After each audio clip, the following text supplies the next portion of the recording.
किसान भाइयों, सादर नमस्कार। खेती और प्रकृति के चैनल के माध्यम से एक बार फिर मैं आपके सामने हाजिर हूँ। आज का मेरा विषय है माँ की खुशी के बगैर हमारा खुश रहना नामुमकिन है। इसी विषय पर मैं आपके सामने अपनी बात रखूँगा। कृपया मेरी बात को ध्यानपूर्वक सुनें। साथियों, बेशक हमारा जन्म हमारी माँ की कोख से हुआ है, लेकिन हमें और हमारी माँ को पालने का काम कुदरत यानी कि प्रकृति ही करती है। इसलिए हम प्रकृति को माँ का दर्जा देते हैं, अर्थात प्रकृति को माँ कहते हैं।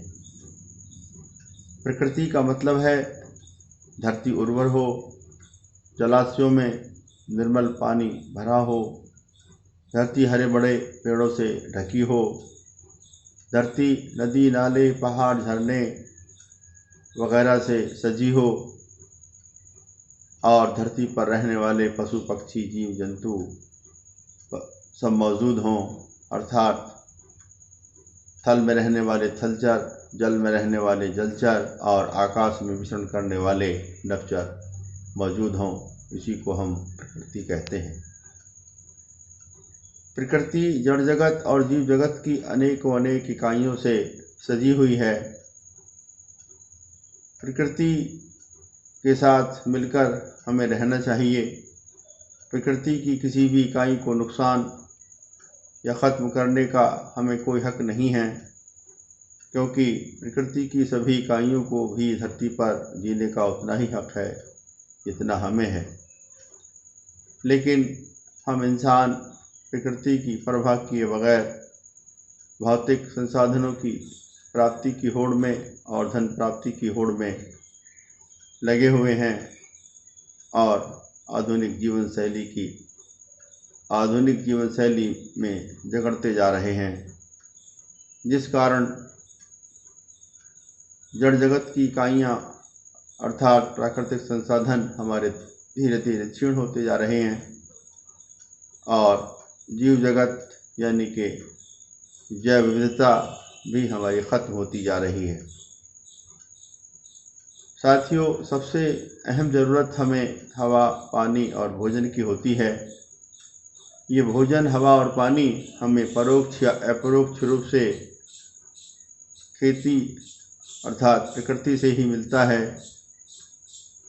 हमें दिन में कम से कम 2 बार जिंदा रहने के लिए शुद्ध भोजन की आवश्यकता होती है, जो उर्वर धरती माँ की कोख से पैदा होता है। 21,000 बार सांस लेने के लिए हवा, ऑक्सीजन की आवश्यकता होती है, जो हमें पेड़ों से प्राप्त होती है। और 10 से 12 बार पीने के लिए शुद्ध पानी की आवश्यकता होती है, जो हमें तालाबों से या वर्षा से ही मिलता है।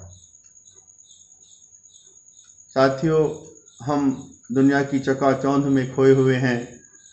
हम चाहते हैं कि हमारे पास धन दौलत हो, बंगला हो, गाड़ी हो, लेकिन जिस दिन भोजन, हवा और पानी नहीं होगा वो दिन बड़ा मुश्किल होगा।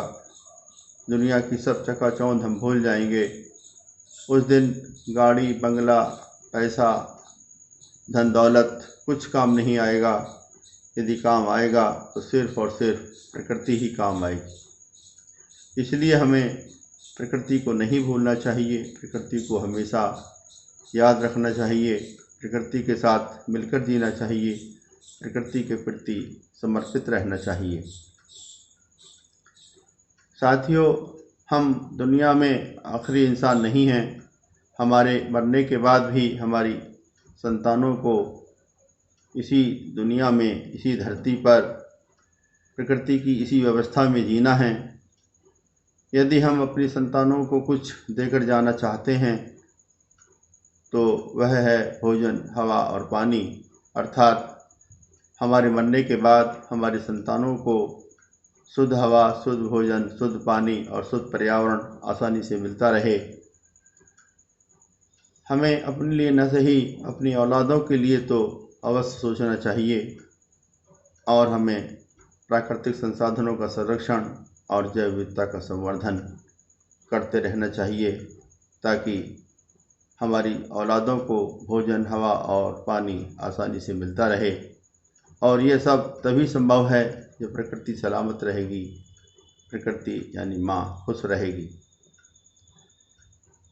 अपनी प्रकृति को सलामत रखने के लिए, प्रकृति माँ को खुश रखने के लिए हमें चाहिए कि हम अपने आसपास, अपने गांव, अपने खेत खलिहान में एक ऐसा वातावरण बनाएं, एक ऐसा परिवेश बनाएं जहाँ धरती माँ की कोख उर्वर हो, धरती हरे भरे पेड़ों से ढकी हो, धरती पर जलाशय निर्मल पानी से भरे हों और धरती पर रहने वाले पशु पक्षी, जीव जंतु, नाना प्रकार की चिड़िया मौजूद हों, अर्थात थल में रहने वाले थलचर, जल में रहने वाले जलचर और नभ में विचरण करने वाले नभचर सब मौजूद हों। तभी हमारी प्रकृति माँ खुश रहेगी, प्रकृति सलामत रहेगी। आखिर में मैं अपने खेती और प्रकृति के चैनल के माध्यम से आप सब लोगों से पुनः पुरजोर अपील करता हूँ कि अपने को प्रकृति के प्रति समर्पित रखें, प्रकृति के साथ मिलकर जिएं और प्राकृतिक संसाधनों का संरक्षण करते रहें, जैव विविधता का संवर्धन करते रहें, किसी भी प्रकृति की इकाई को नुकसान न पहुंचाएं, किसी भी प्रकृति की इकाई को ख़त्म न करें और अपनी आवश्यकता के अनुसार ही प्राकृतिक संसाधनों और जैव विविधता का संवर्धन करें। यदि हम ऐसा करेंगे तो हमारी प्रकृति सलामत रहेगी, प्रकृति यानी माँ खुश रहेगी और तभी हम खुश रह पाएंगे।